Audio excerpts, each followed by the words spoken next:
the big issue that I wanted to talk about today is the state minimum wage increase.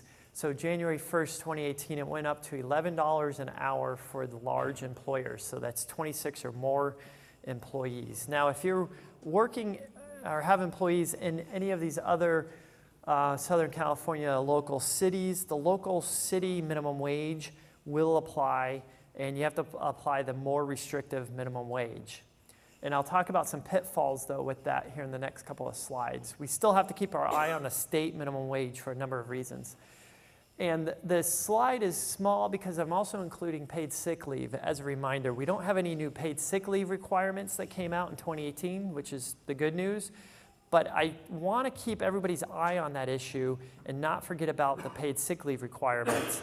And we've got a lot of different local paid sick leave requirements too, and how those interplay with the state level law and the various cities. It gets very tricky. So you need to keep your eye on the ball on that and not forget about your obligations for the paid sick leave, giving the employees notices about the paid sick leave and tracking that on their pay stubs every pay period.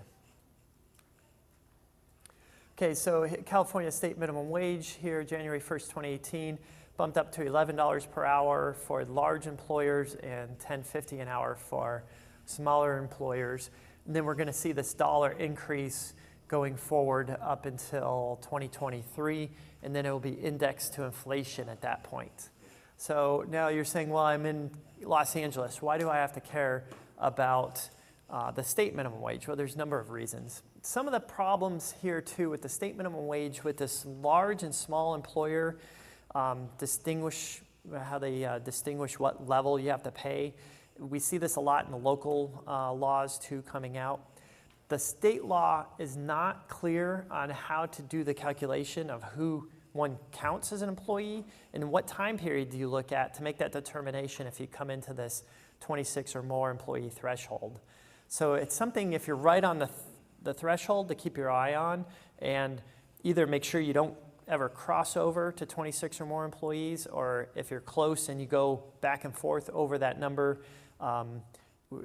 my advice is to be conservative on that and just assume that you're a large employer.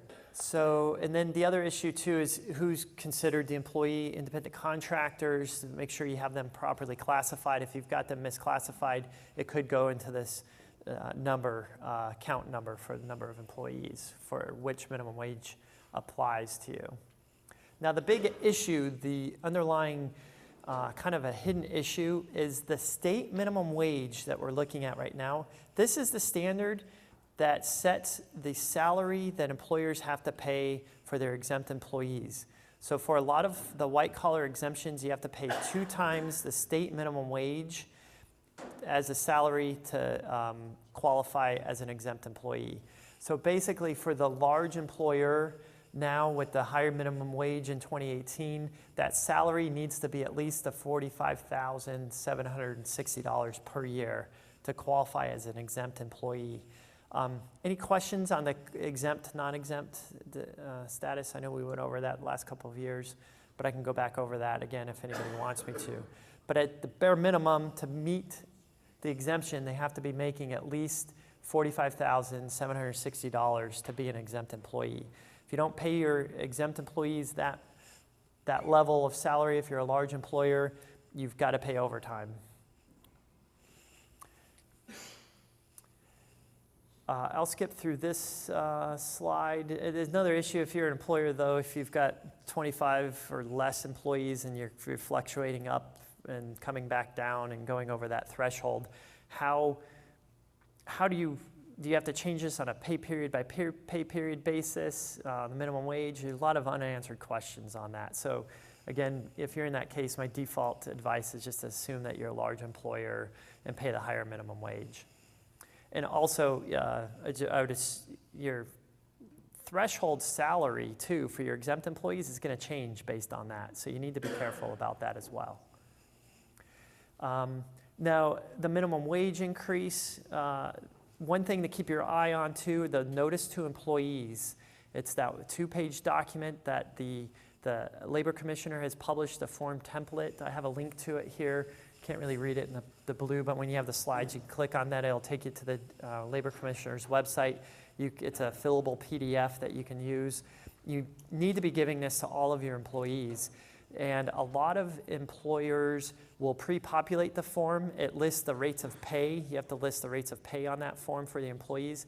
And if it's pre-populated, you need to start adjusting these now at the beginning of the year for any of these state minimum wage increases, and January 1st, when all the other local cities and county minimum wage increase go up. You need to adjust these notice to employees to make sure that it's listing the right minimum wage. You actually have to list the overtime rate and the double time rate on those forms as well too. And it's a very easy form to complete and fill out, and it should be in a new hire packet and automatically just to have that in place. If anybody doesn't have that, let me know, and I can send the form to you too.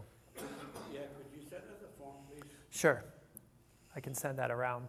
And the Labor Commissioner made it super easy to fill out too on that. And then, again, keep your eye on the local minimum wage issues when those come up. The minimum wage disclosures, a lot of the local cities, just keep your eye on this again. There's posters that you need to be putting up in the workplace that are separate from the state. So if you don't have a company that's providing the posters for you, you need to research this.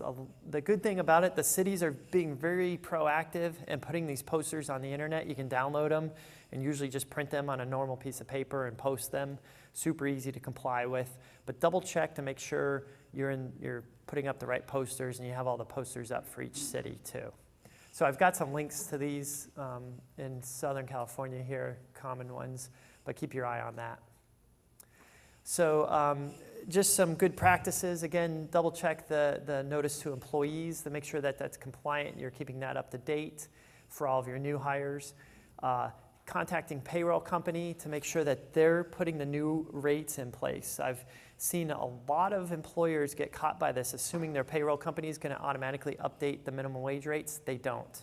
And unless you tell them what rate you want them, and they're not looking at what city you're in either. So you need to be proactive and manage them on this front. Let me see. Yeah, so the notices, make sure that the posters are all being provided and posted properly, and you've got the local posters that are required as well.